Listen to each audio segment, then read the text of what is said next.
السلام علیکم دوستو، میں ہوں مدثر امین اور مبشی ٹی وی پر آپ نسیم حجازی کا شہرہ آفاق ناول شاہین مشاہدہ فرما رہے ہیں۔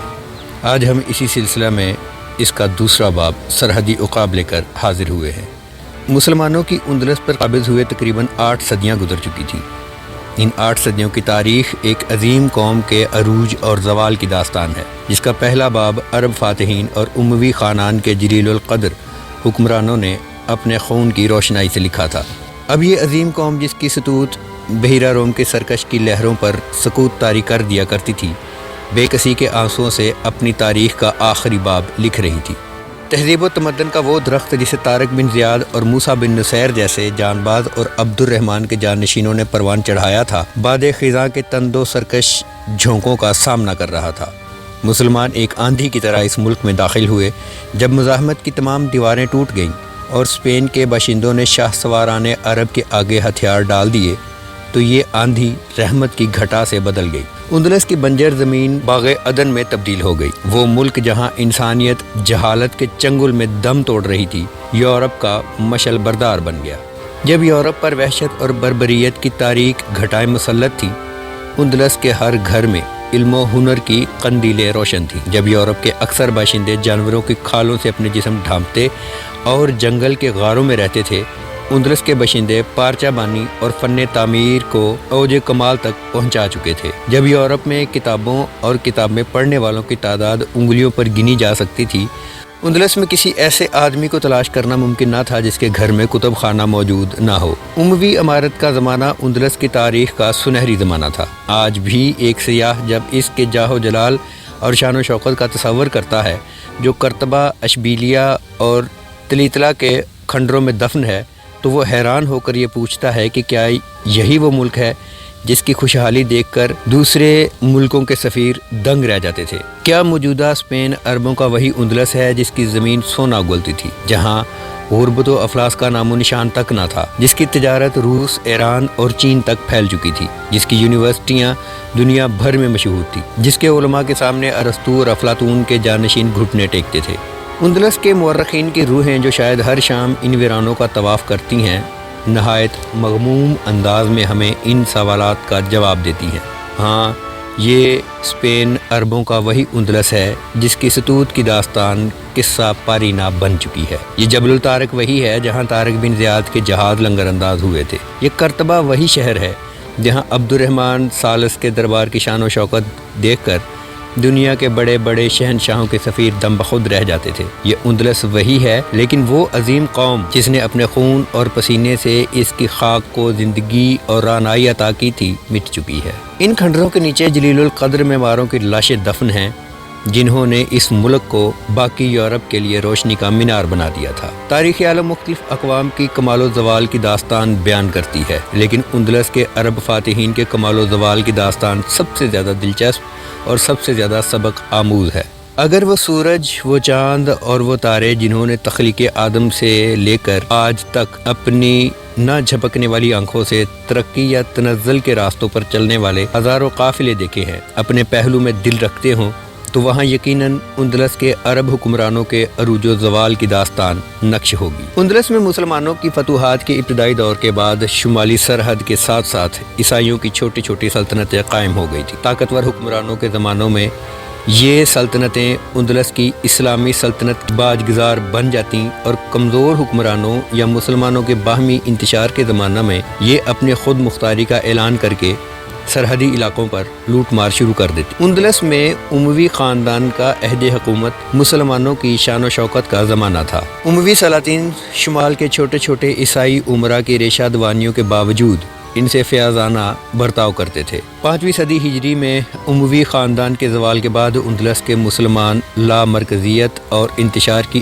آخری حد تک پہنچ چکے تھے۔ اندلس کی عظیم سلطنت تقریباً 20 چھوٹی چھوٹی ریاستوں میں تقسیم ہو گئی۔ اس انتشار سے الفانسو ششم نے فائدہ اٹھایا اور شمال کی عیسائی حکومتوں سچوریا، لیون اور کستلا کو ملا کر ایک سلطنت بنا لی۔ اندلس کے مولک العنان مسلمان امراء جب اپنے کسی ہمسائے سے مغلوب ہوئے تو الفانسو کو مدد کے لیے پکارا۔ وہ ایک حکمران کو دوسرے کے مقابلہ میں کھڑا کر کے اپنی مدد کی قیمت وصول کرتا، یہاں تک کہ اسپین کے قریباً تمام حکمران اس باج گزار ہو گئے اور اس کی فوج نے ملک کے طول و عرض میں چوکیاں قائم کر کے لوٹ مار اور قتل و غارت کا بازار گرم کر دیا۔ اس مصیبت کے وقت مراکش اور الجیریا کا حکمران یوسف بن تاشقین مسلمانوں کی مدد کے لیے پہنچا۔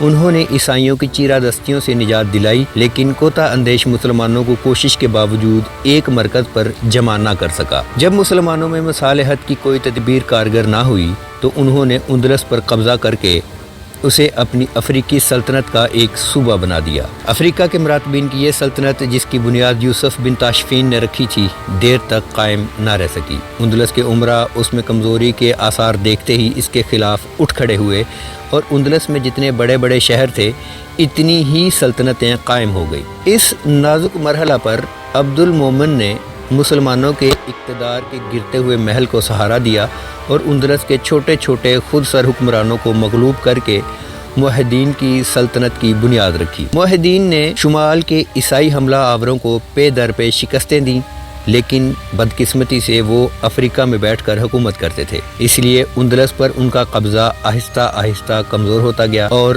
اندلس کے امراء کی سازشیں بڑھتی گئیں۔ سن 1212 میں عیسائیوں نے موحدین کی رہی سہی افواج کو لاس نواس میں شکست دی اور اس کے بعد مسلمانوں کے کئی شہر ایک ایک کر کے ان کے قبضہ میں چلے گئے۔ سن 1237 سے سن 1265 تک مسلمان آپس میں جھگڑتے رہے اور اس دوران میں کستلا کے عیسائی بادشاہ فرنانڈس سالس اور ازاغوان کے حکمران نے متحد ہو کر قرطبہ، اشبیلیہ اور مرثیہ کو فتح کر لیا۔ مسلمانوں کے لیے قرطبہ اور اشبیلیہ کا عیسائیوں کے قبضہ میں چلے جانا اور بغداد کے بقارہ کے تاتاریوں کے قبضہ میں چلے جانے سے کم نہ تھا۔ اندلس میں اب ان کا آخری حصار غرناطہ کی سلطنت تھی۔ یہ سلطنت کوہ سیرانوید اور ساحل کے قریب المریہ سے لے کر جبل الطارق تک پھیلی ہوئی تھی۔ غرناطہ میں تقریباً 250 برس تک مسلمانوں کی حکومت رہی۔ مفتوحہ علاقوں کے بہت سے لوگ اسے اپنے دفاع کا آخری مورچہ سمجھ کر غرناطہ میں آ گئے اور انہوں نے اپنی خدمات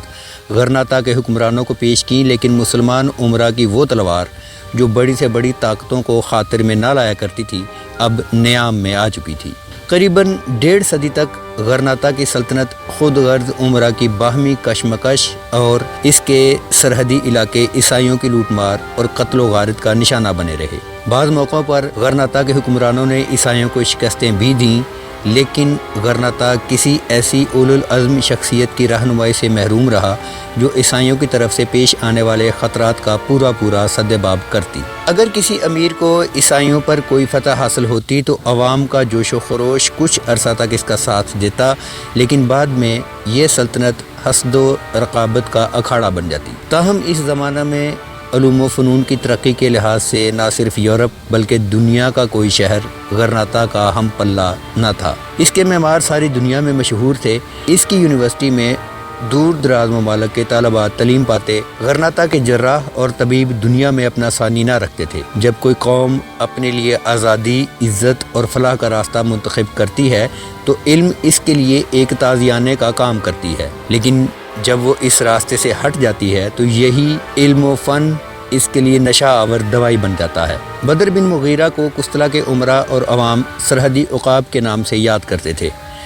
قسطلہ کی حملہ آور افواج کے خلاف وہ اپنی غیر متوقع کامیابیوں کی بدولت غرناطہ میں بھی اسی نام سے مشہور ہو گیا تھا۔ یہ 60 میل لمبا، 40 میل چوڑا پہاڑ اور جنگل ایک مدت سے ان آزاد لوگوں کا مسکن تھا۔ غرناطہ کے متعلق غیر جانبدار اور پڑوس کی عیسائی سلطنتوں سے برسرے پیکار چلے آتے تھے۔ بدر سے پہلے اس کا باپ مغیرہ اس علاقے کا امیر تھا اور اس نے عیسائیوں کے بہت سے علاقے چھین کر اپنی مملکت میں شامل کر لیے تھے۔ غرناطہ کے حکمران قسطلہ کو خراج دینا بند کر دیں تو یہ علاقہ اس کا ہے اور میں اس کی فوج کے ایک معمولی سپاہی کی حیثیت سے نصرانیوں کے خلاف جنگ میں شریک ہونا اپنے لیے باعث فخر سمجھوں گا، ورنہ میں غرناطہ کی وساطت سے قسطلہ کے عیسائی بادشاہ کو بھی شامل کر لوں گا۔ اس لیے اس نے مغیرہ کو کہلا بھیجا کہ جب تک تمہاری سرگرمیاں صرف نصرانیوں کے خلاف ہیں تمہاری راہ میں کوئی رکاوٹ پیدا نہیں کروں گا۔ قسطلہ کے بعد گزار عیسائی امراء باہمی رقابتوں کے باعث مغیرہ کے خلاف کوئی متحد محاذ نہ بنا سکے اور اسے تیاری کا موقع ملتا رہا۔ عیسائی امراء کے محکوم مسلمانوں میں سے بعض لوگ اس کے پیغام پر لبیک کہتے ہوئے اس کے ساتھ آ ملے، لیکن اس نے ابھی تک کوئی 6000 مجاہد فراہم کیے تھے کہ نصرانی اندلس میں ایک بڑا انقلاب آ گیا۔ فرڈیننڈ پنجم اور ایزابیلا کی شادی کے باعث شمالی کے دو طاقتور عیسائی سلطنتوں کستلا اور اراغوان کا اتحاد اسلامی اندلس کے لیے ایک خطرہ عظیم بن گیا۔ فرڈیننڈ کے اقتدار کے سامنے چھوٹی چھوٹی عیسائی حکمرانوں کی حیثیت معمولی سرداروں کی سی رہ گئی۔ وہ غرناطہ کی بادگزار سلطنت کے مقابلہ میں مغیرہ کے چھوٹے سے آزاد علاقے کو اپنے لیے زیادہ خطرناک سمجھتا تھا۔ اسے یہ بھی احساس تھا کہ اسے یہ علاقہ فتح کرنے کے لیے اپنی فوج کا بہت بڑا حصہ قربان کرنا پڑے گا۔ مغیرہ نے آنے والے خطرات کا اندازہ کرتے ہوئے اندلس کے طول و عرض میں مجاہدین کی جماعتیں تیار کرنے کی مہم شروع کر دی۔ اس نے آزاد علاقے کی حفاظت اپنے ایک نائب کے سپرد کی اور ایک معمولی تاجر کے بھیس میں اندلس کے بڑے بڑے شہروں کا دورہ کیا۔ قرطبہ، اشبیلیہ اور دوسرے شہروں کے ان مسلمانوں نے جن کی روح غلامی کی زنجیروں میں پھڑپھڑا رہی تھی، اس کے ہاتھ پر جہاد کی بیعت کی اور اسے یقین دلایا کہ وقت آنے پر وہ اپنے اپنے شہر میں بغاوت کا جھنڈا بلند کر دیں گے۔ تاہم مغیرہ نے یہ محسوس کیا کہ ایک طویل عرصہ غلامی کے بعد نصرانی اندلس میں بہت کم ایسے مسلمان رہ گئے ہیں جو اسلام کے لیے زندہ رہنا اور اسلام کے لیے مرنا چاہتے ہیں۔ مسلمانوں کو ان کے اسلاف کے دین سے بیگانہ کرنے کے لیے جو حربے عیسائی حکمران استعمال کر چکے تھے وہ کافی حد تک کامیاب تھے، اور اب فرڈیننڈ کے عہد حکومت میں انہیں مرتد بنانے کے طریقوں پر زیادہ شدت کے ساتھ عمل ہو رہا تھا۔ مسلمانوں کی درسگاہوں میں عربی زبان ممنوع قرار دے دی گئی تھی، انہیں عربی لباس پہننے کی ممانعت تھی، انہیں مجبور کیا جاتا تھا کہ وہ اپنے بچوں کو عیسائی درسگاہوں میں بھیجیں۔ تھوڑی بہت مراد صرف ان لوگوں کے لیے تھی جو عیسائی مذہب قبول کر چکے تھے، لیکن جو مسلمان رہنا چاہتے تھے ان کے لیے حکم تھا کہ وہ خاص قسم کا نشان لگائیں۔ بازاروں میں انہیں ذلیل کیا جاتا۔ ان حالات میں کمزور لوگوں کی ایسی جماعت پیدا ہو گئی تھی جو بظاہر عیسائی مذہب قبول کر چکے تھے لیکن اپنے گھروں میں چھپ چھپ کر نمازیں پڑھا کرتے تھے۔ اندلس کے رہے سہے مسلمانوں کے لیے سب سے بڑا خطرہ وہاں کی ایک قومی تحریک تھی جو منافقین کی ایک جماعت تھی۔ منافقین کی اس جماعت نے اندلسی اور غیر اندلسی کا جھگڑا کھڑا کر دیا تھا۔ یہ لوگ ہسپانوی نسل کے مسلمانوں کو عربی النسل مسلمانوں کے خلاف متحد کرتے تھے، اور نصرانی حکومت نے ان سرگرمیوں کو اپنے لیے مفید سمجھ کر ان کی حوصلہ افزائی کرنا شروع کر دی تھی۔ یہ لوگ مسجدوں اور چوراہوں میں عرب اور بربری مسلمانوں کے خلاف زہر اگلتے تھے۔ ان حالات میں بیشتر عرب اور بربری مراکش چلے گئے تھے اور کچھ غرناطہ میں آباد ہو گئے تھے۔ مغیرہ جب ان شہروں کا دورہ کر کے واپس آیا تو وہ زیادہ پر امید نہ تھا۔ 30 شہروں میں تقریباً 4000 مسلمانوں نے اس کے ہاتھ پر جہاد کی بیعت کی، تاہم وہ مایوس نہ ہوا اور واپس آ کر اس نے عہد کیا کہ وہ اندلس کے ہر شہر میں جہاد کا پیغام پہنچائے گا۔ اسے یہ بھی احساس تھا کہ جب تک غرناطہ سے کوئی زندہ دل حکمران بغاوت کا جھنڈا بلند نہیں کرتا، اندلس کے مسلمانوں کی نشاط ثانیہ کا خواب ادھورا رہے گا۔ اس کی زندگی کی سب سے بڑی خواہش یہ تھی کہ غرناطہ کا حکمران عیسائیوں کے خلاف اعلان جہاد کرے اور وہ سرفروشوں کی جماعت کے ساتھ اس کی فوج میں شامل ہو جائے۔ لیکن غرناطہ کا تخت جو خود غرض دعوے داروں کی درگام بنا ہوا تھا، ان حالات کے باوجود مغیرہ نے ہمت نہ ہاری۔ وہ ہر سال بھیس بدل کر اندلس کے شہروں میں جاتا اور لوگوں کو جہاد کے لیے تیار کرتا۔ اپنی قیام گاہ میں واپس آ کر بھی وہ اپنا زیادہ تر وقت اندلس کے شہروں کے خفیہ جماعتوں کے نام خطوط لکھنے میں گزارتا۔ ایک دن مغیرہ جنگل کے پرانے قلعہ کے ایک کمرے میں بیٹھا ہوا تھا کہ اس کے ایک سپاہی نے آ کر اطلاع دی کہ چند سپاہی سرحد سے ایک اجنبی کو گرفتار کر کے لائے ہیں۔ وہ یہ کہتا ہے کہ میں تلیتلا سے ایک ضروری پیغام لے کر آیا ہوں۔ مغیرہ کو اپنی سرگرمیوں کے سلسلہ میں ابھی تک تلیتلا جانے کا موقع نہیں ملا تھا۔ اس کے اشارے پر اجنبی کو پیش کیا گیا۔ بدر کی عمر اس وقت 14 برس تھی اور وہ اپنے باپ کے قریب بیٹھا تھا۔ اجنبی نے کمرے میں داخل ہو کر ادھر ادھر دیکھا۔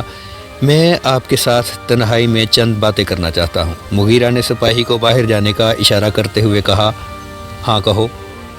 اجنبی نے جواب طلب نگاہوں سے بدر کی طرف دیکھا تو مغیرہ نے کہا، اس کے متعلق تمہیں پریشان ہونے کی ضرورت نہیں، یہ میرا بیٹا ہے۔ اجنبی نے اپنی جیب سے ایک خط نکال کر مغیرہ کو پیش کرتے ہوئے کہا، اسے پڑھ لیجئے۔ طویل مراسلہ پڑھنے کے بعد مغیرہ سوچ میں پڑ گیا۔ اس کے کانوں میں مراسلے کے آخری الفاظ گونج رہے تھے، تلیتلا میں 10,000 سرفروش آپ کے منتظر ہے۔ میں حیران ہوں کہ آپ نے اس شہر کو اب تک کیوں نظر انداز کر رکھا ہے۔ کلیترا کے مسلمان اندلس کے باقی تمام شہروں کے مسلمانوں سے زیادہ مظلوم ہیں، اور ان میں ہزاروں ایسے ہیں جو ظلم کے بوجھ تلے چھسک چھسک کر مرنے کی بجائے آپ کے جھنڈے تلے بہادری کی موت کو ترجیح دیں گے۔ مغیرہ نے ایلچی کی طرف غور سے دیکھتے ہوئے کہا، جاؤ ان سے کہو کہ میں آؤں گا، بہت جلد آؤں گا۔ اس کے بعد مغیرہ نے چند سپاہیوں کو بلا کر حکم دیا کہ وہ ایلچی کو حفاظت کے ساتھ سرحد کے پار پہنچا دے۔